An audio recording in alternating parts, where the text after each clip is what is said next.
14장 1절, 2절만 읽어주시겠습니다. 사랑을 추구하며 신령한 것들을 사모하되 특별히 예언을 하려고 하라. 방언을 말하는 자는 사람에게 하지 아니하고 하나님께 하나니 이는 알아듣는 자가 없고 영으로 비밀을 말하니라. 아멘. 하나님 감사합니다. 거룩하고 복된 주일 사랑하는 교우들을 모아주셔서 주의 말씀 앞에 서게 하시니 감사합니다. 하나님 말씀하여 주시고 이 말씀에 은혜 받게 하시고 예수의 피로 우리의 죄가 드러나 예수의 피로 죄사함 받는 시간이 되게 하시고 우리 안에 계시는 성령님의 능력이 물붓듯이 공급되어서 세상을 이기는 한 주간이 되게 하여 주시옵소서. 들을 길을 허락하여 주시고 들을 때에 위로하여 주시옵소서. 우리 구주 예수 그리스도의 이름으로 기도합니다. 아멘. 오늘 고린도 전서 14장은 은사에 대해서 사도 바울을 통하여서 하나님 우리에게 말씀을 해주고 계십니다. 두 번째로는 이것을 글로 표현하면 한 30점짜리 하나님의 말씀 말고 사도 바울의 이 글솜씨, 사도 바울은 부르고 또 이제 받아 적긴 하지만 이 글솜씨로 표현하면 20점, 30점짜리 뭔 말인지 본인은 자기가 이 말을 하면서 무슨 말인지 알겠지만 듣는 사람들은 다시 설명이 필요한 이런 말입니다. 첫 번째, 하나님이 은사에 대해서 사도 바울을 통해서 말씀해 주신다. 두 번째는 사도 바울이 은사를 설명하는데 다른 곳에서도 이렇게 구체적으로 설명하는 것이 잘 없습니다. 그러니까 사도 바울들도 은사가 뭡니다. 이렇게 설명하는 것이 그렇게 많지가 않아서 알고 있지만 설명을 하다 보니까 설명이 좀 부족한 것을 느낍니다. 여하튼 여러 번 읽지 않고서는 이게 무슨 말인지가 잘 모를 것 같아서 제가 쉽게 정리와 요약을 하겠습니다. 자, 그러면 큰 틀로 요약을 하겠습니다. 그러니까 우리가 사도 바울의 이 글 14장을 읽고는 여러 번 읽어야 이해가 되는 것을 정리를 해드리면 이 얘기를 하려고 해요. 이 얘기는 뭐냐면 결론부터 말하면 결론이 이것입니다. 교회와 교회 안에 성도들에게는 은사가 나타나야 된다. 아멘. 자, 여러분 안에는 어떤 은사가 있는지는 잘 모르겠지만 하여튼 개인과 교회에서는 은사가 나타나야 된다. 그 은사의 목적이 25절에 나와 있어요. 이게 결론입니다. 25절. 하나님께 경배하며 하나님이 참으로 너희 가운데 계신다 전파하리라. 즉 개인에게 은사가 나타나면 와, 하나님이 계시나 봐. 하나님을 섬기는 사람들에게는 저런 거를 주어지나 봐. 그러니까 하나님이 그냥 예수 믿는 사람들한테 무관심하신 것이 아니라 하늘의 힘을 주나 봐. 그리고 그것을 통해서 나도 하나님 믿어야지. 즉 교회와 개인에게 은사가 나타나는 것은 하나님이 우리와 함께 계시다고 하는 것, 그리고 너희도 그 하나님을 믿으라고 하는 그 증거로, 즉 능력으로 우리에게 은사를 주신다고 하는 겁니다. 그러면 여쭤볼게요. 은사가 필요하다? 필요하지 않다? 꼭 필요하다. 왜? 하나님이 교회와 함께 하시고 믿는 자들과 함께 하시고 그 믿지 않는 자들이 믿게 되는 이런 하나님이 함께 하심이 있기 때문에 꼭 하나님을 믿어라. 전도 차원에서 은사가 필요합니다. 자, 그런데 사람은 좋은 것을 받으면 그 좋은 것을 간직해야 되는데 죄성으로 인하여 이 좋은 것을 받아가지고 없는 사람한테 자랑하고 또 좋은 것을 받아가지고 변질시키는 그런 안 좋은 능력이 있습니다. 하나님께서 너희 가운데 하나님이 계신다라고 하는 것을 나타나기 위해서 은사를 주셨는데 고린도 교회는 그 은사 때문에 난리가 난 거예요. 자, 생각해 보세요. 이 모래내 시장 근처에 교회들이 많아요. 교파 그런 걸 다 떠나서 참 교회들이 많습니다. 그럼 이 교회에 문제가 생기면 저 교회로 가고 다른 교회로 갈 수 있는 지금 시스템이지만 이 1세기 때 사도 바울이 복음을 증거하고 고린도 교회를 세웠을 때는요, 고린도의 교회, 고린도라고 하는 큰 넓은 지역에 교회가 딱 하나야.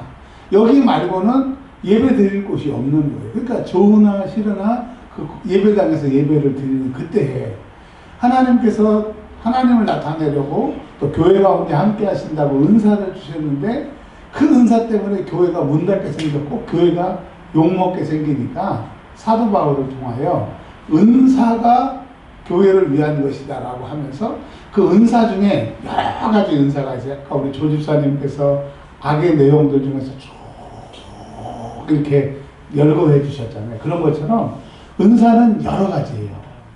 은사는 여러 가지인데 그 중에서 고린도 교회에서 제일 문제가 됐던 그 얘기는 지금 많은 교회에서도 이렇게 문제가 되는 은사 두 가지가 있다고 하는 거예요. 하나는 방언의 은사, 하나는 예언의 은사. 그래서 오늘은 은사는 교회의 유익과 하나님이 함께 하신다고 하는 것을 위해서 은사를 주셨는데 고린도 교회는 그 은사를 받아놓고 오히려 시끄러워졌어. 그렇다. 그러면 그 은사 중에 방언과 예언이 무슨 용도고 어떻게 해야 되는지 그것을 설명해 주고 계십니다. 여러분은 한번 잘 들어보세요. 저는 신학교부터 출발을 했잖아요. 신학교 출발하고 대학원도 나오고 신학대학도 나오고 뭐 박사도 했는데 수많은 그 학교를 다니면서 은사가 뭐다, 방언이 뭐다, 예언이 뭐다. 제가 통합중 목사인데 한 번도 들어본 적이 없어요. 왜? 그런 걸 아는 교수님도 계시겠지만 그 사람들이 별로 관심이 없고 문제의 소지가 있으니까 안 가르쳐. 또 대부분의 사람들은 그게 뭔지를 몰라. 책마다 다르고 정확하게 정리한 책이 없더라고요. 그래서 어떤 책에서 어떤 내용 이런 거 말고 제가 살아왔던 그 은사에 대한 경험, 또 읽었던 책, 그 나름 제가 지도받았던 것을 총괄해가지고 오늘 말씀을 드릴 테니까 한번 잘 들어보시길 바랍니다. 자, 첫 번째로 방언에 대해서 말씀을 좀 드리겠습니다. 방언. 우리 한국교회에서는 방언을 하라는 교회, 하지 말라는 교회, 방언이 하나님 거라고 말하는 목사, 마귀가 주는 거라고 하는 이게 딱 양분이 되어 있어요. 자, 그러면 은혜와 평강교회 여러분들은 어떠세요? 우리 이혜신 권사님, 방언 하지 마라. 방언은 하나님께서 주신 게 아니다라고 하는 것과 한국교회 방언은 하나님이 주신 거고 방언을 많이 해라. 이 두 파가 있습니다. 이 만만치가 않아요. 이혜신 권사님은 은혜와 평강교회 통합책교회에 다니고 계시는데 은혜와 평강교회 분위기는 어때요? 딱 구체적으로 헌법이나 이렇게 조례 같은 건 없는데 우리 은혜와 평강교회는 어때요? 분위기가? 방언 하라는 분위기예요? 하지 말라는 분위기예요? 엄청 많이 하라고 하는 그런 분위기죠. 자, 이거는 뭐예요? 하나님의 은사라는 거예요? 하나님의 은사가 아니라는 거예요? 하나님. 우리 교회 노선이 그렇고 우리는 그렇게 강조하고 있습니다. 자, 그러면 그렇게 얘기하는 근거가 뭐냐? 도대체 다른 교회 그 반대쪽으로 얘기하는 목사님들 그 얘기 말고 왜 우리 은혜와 평강교회 통합측 그리고 이현주 목사와 함께하는 우리 교회가 왜 이 방언에 대해서 어떤 입장이냐? 고린도전서 14장에 있는 입장입니다. 자, 한번 볼게요. 네.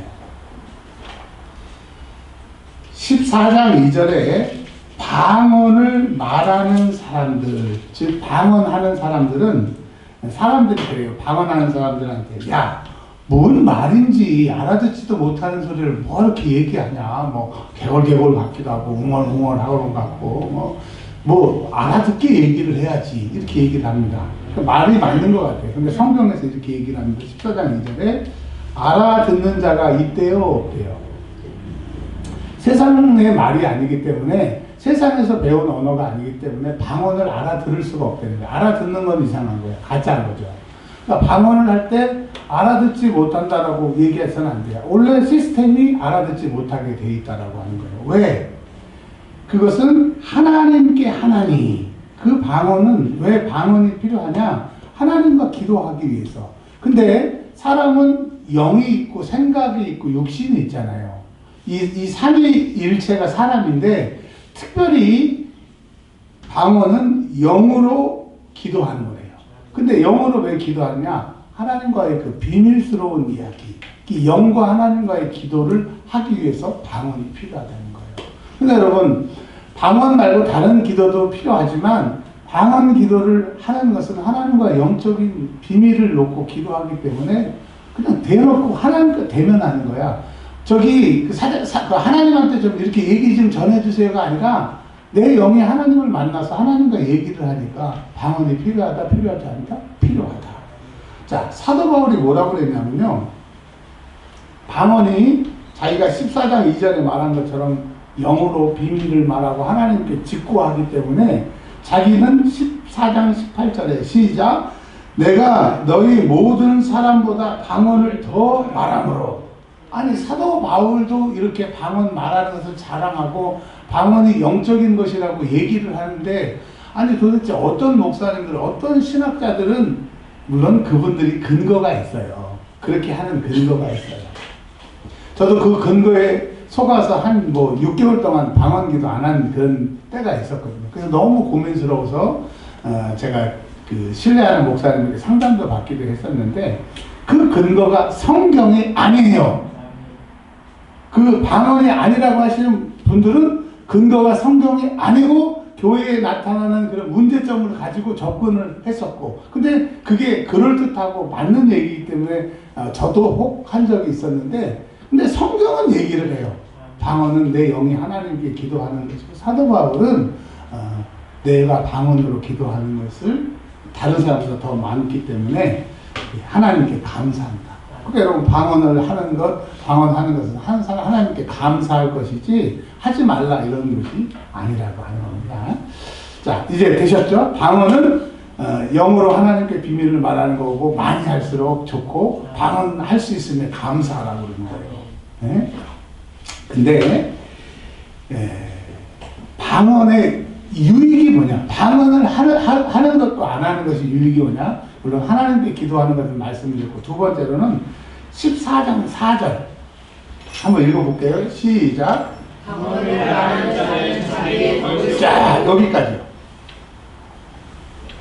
제가 천국에 가서 사도 바울한테 어퍼컷 한 달 맞을지는 모르겠지만, 왜 이렇게 표현을 했냐 이거죠.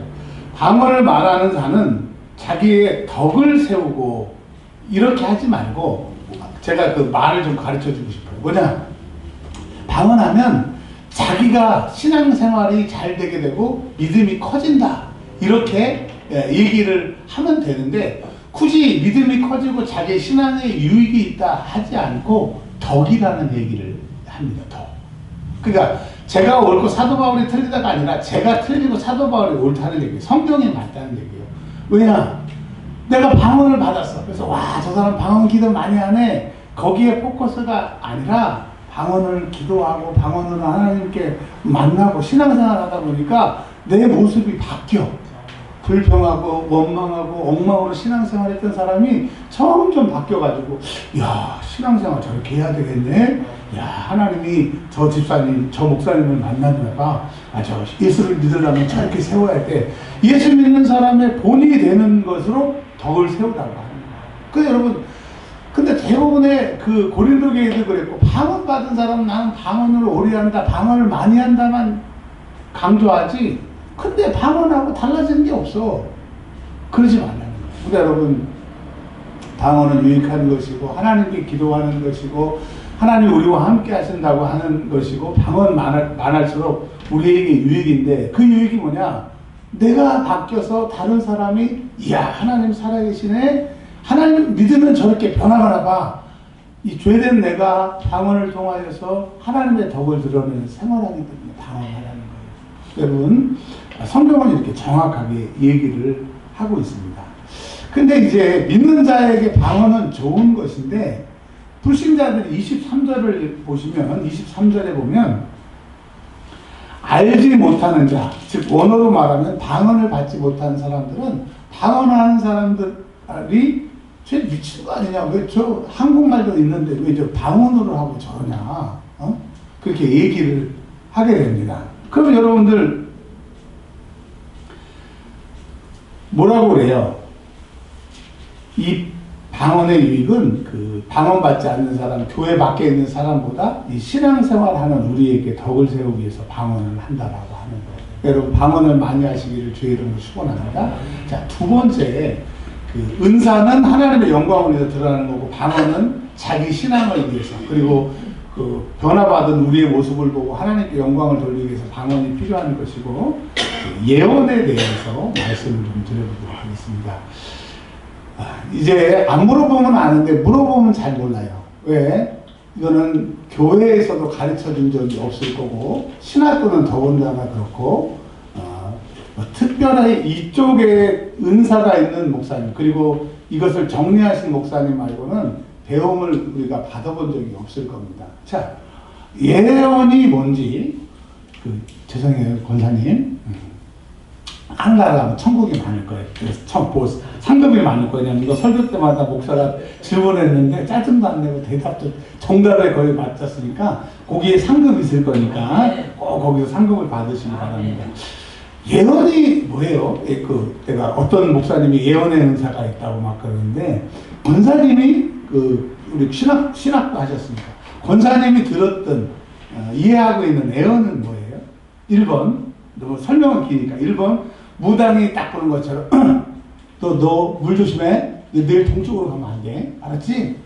이런 점쟁이가 점치는 것을 우리는 예언이라고 생각하는 사람이 있어요. 그러니까 본사님이 생각하는 예언, 너 내일 운전하지 마. 동쪽으로 가지 마. 쪽집게처럼 정확하게 맞히는 게 예언이다. 두 번째, 권사님이 생각하는 예언이 뭐예요? 정답을 알고 있으니까 말씀드리는 거예요. 1번이에요? 아니면 1번은 아닌 것 같아요? 하나님의 생각을 하나님의 뜻을 아는 게 예. 잘했어요. 잘했죠. 여기 커트라인 60점에 딱 맞았어요. 자, 우리가 이제까지 예언 그러면 무당이 앞에 있는 일을 맞추는 것처럼 그것을 예언이라고 하는데 그것은 성경에도 앞으로 이런 일이 일어난다라고 하는 그것을 가르쳐 주는 것은 비슷하지만 하나님은 너희가 전쟁에서 패한다? 전쟁에서 이긴다? 하나님이 역사의 주인이니까 확실하게 결론을 맺어줘요. 근데 무당들이나 사단이나 귀신이 가르쳐 주는 것은 동쪽으로 가지 말고 키 큰 사람을 피하고 이 정도예요. 확실히 돼 안 돼로 얘기하면 잘 몰라. 왜? 역사의 주인이 하나님이기 때문에 자기들은 거짓말로 얘기는 할 수 있어도 진짜로 이기느냐 진짜냐 얘기할 수가 없는 거예요. 그러니까 예언은 뭐냐? 하나님께 속한 것이고 하나님은 그 예언의 주인이시기 때문에 그 예언은 다 맞는다. 첫 번째 예언의 원칙이고요. 두 번째 예언은요. 동쪽으로 가라 서쪽으로 가라 이렇게 하면 해주시고 저렇게 하면 안 해주시고 그런 것보다도 하나님은 말씀으로 얘기해 주시는 게 예언이에요.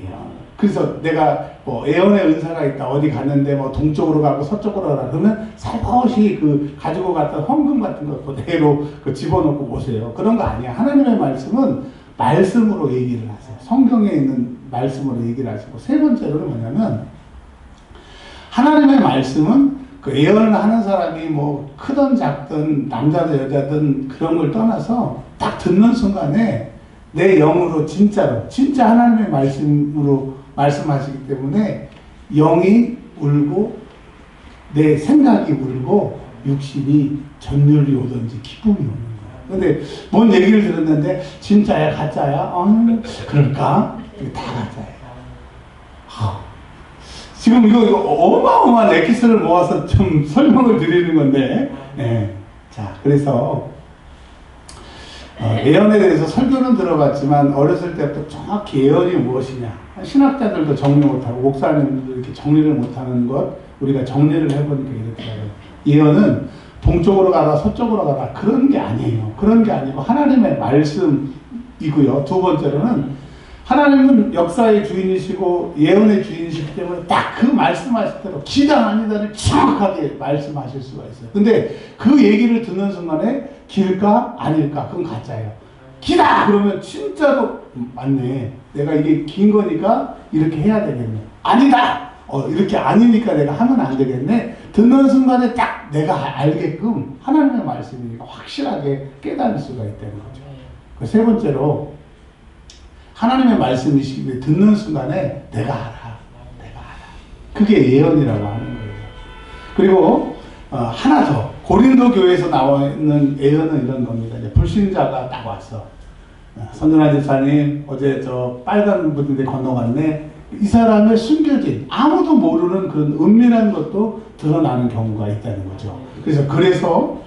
그래서 이 24절에 보면 14장 24절 같이 한번 읽어볼게요. 시작. 그러나 다 예언을 하면 믿지 아니하는 자들이나 알지 못하는 자들이 들어와서 모든 사람에게 책망을 들으며 모든 사람에게 판단을 받고, 이 말씀이 이런 거예요. 그냥 알지도 못하는데 그 자기만의 은밀한 것을 딱 하나님이 가르쳐 주셔서 우와 하나님의 영이 함께 하시고, 우와 이 교회는 하나님이 역사하시는 애를 알게 하는 게 예언이라고 합니다. 그래서 방언 자기에게 유익이고 예언은 교회의 유익이고, 불신자들이 전도하고 와 여기 하나님 살아계신 애를 알 수 있는 게 예언이에요. 그러니까 여러분 교회는 방언도 있어야 되고 예언도 있어야 되는데, 그러면 두 개 중에 하나를 골라라. 우리 이정아 자매님, 예언을 택할래요? 방언을 택할래요? 예언이요? 그냥 예언이 좋을 것 같아요? 예신 권사님, 예언이요? 방언이요?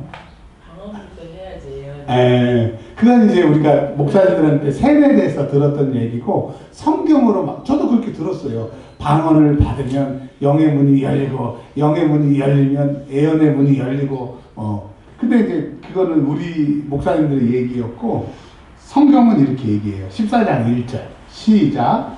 사랑을 추구하며, 그러니까 너희들이 은사를 받은 목적은 이웃을 사랑하고 교회를 사랑해서 전도를 잘하기 위해서, 즉 하나님 사랑을 실천하기 위해서 은사를 사모하는데, 특별히 방언과 예언 중에 우리 이정아 자매가 얘기한 것처럼 뭐를 하라고? 예언하라고. 예언의 은사가 교회에 나타나면 더 실질적으로 교회에 더 부흥이나 유익이 된다라고 하는 거예요. 그러나 개인에게는 유익이 좀 덜할 수 있어요. 개인 신앙생활을 위해서는 방언이 필요하다라고 하는 얘기입니다. 자, 여기까지 정리가 되셨죠? 은사는 하나님이 교회와 함께 하시는 것을 위해서 드러나는 것이고, 개인을 위해서는 방언이고, 또 교회 차원에서는 예언인데, 이 두 개가 다 필요한데 교회 부흥을 위해서는 예언이 더 중요하다라고 얘기를 하는 겁니다. 자, 그리고 이제 오늘 말씀 끝하면 되는데 10절의 말씀으로 오늘 그 결론을 좀 맺으려고 해요.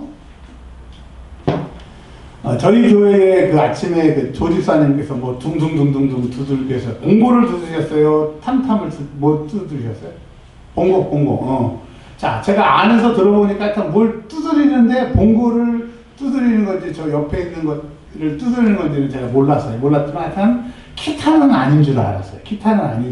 그런 것처럼 소리로 분별하는 것처럼 이해식 원사님하고 저하고 이렇게 얘기를 막 해요. 막 얘기했는데 제가 무슨 말을 하면서 얘기를 했더니 권사님이 저 사람 왜 저런 얘기를 하지? 하는데 제가 농담이야 농담. 자, 이 말이 진짜로 농담일까요? 농담 진담 반일까요? 아니면 진짜 농담일까요?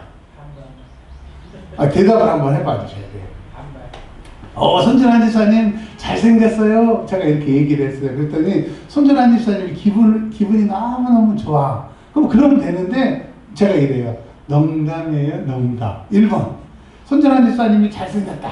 라고 진짜 생각해서 얘기를 했다. 두 번째로는 잘생긴 것도 같고 안 생긴 것 같다. 반반이다. 3번. 100% 못생겼다. 농담이다. 몇 번이에요? 2번이에요? 여러분 대답을 잘해야 된다니까. 제가 중요한 얘기를 가르쳐 드리려고 하는 거예요. 제가 농담이에요 이 얘기를 한 것은, 아니 손준환 집사님 잘생겼습니다 그리고 끝나면 진짜 잘생겼다라고 하는 얘기예요. 근데 농담이에요 라고 하는 얘기는 내 진실을 다 얘기할 수 없지만, 그러나 난 너한테 하고 싶은 얘기가 있어.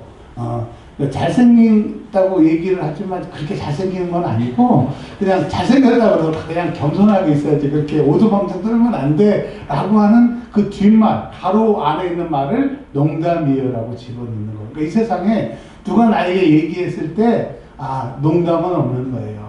그 농담이라고 하는 말 속에 그 가로 열고 가로 닫고의 진심을 나한테 얘기하는 거기 때문에, 누가 나와서 얘기 좀 해요, 내가 드릴 말씀이 있어요 할 때 그 이면에 있는, 내면에 숨어 있는 그 말을 잘 들으라고 하는 얘기를 하고 있어요.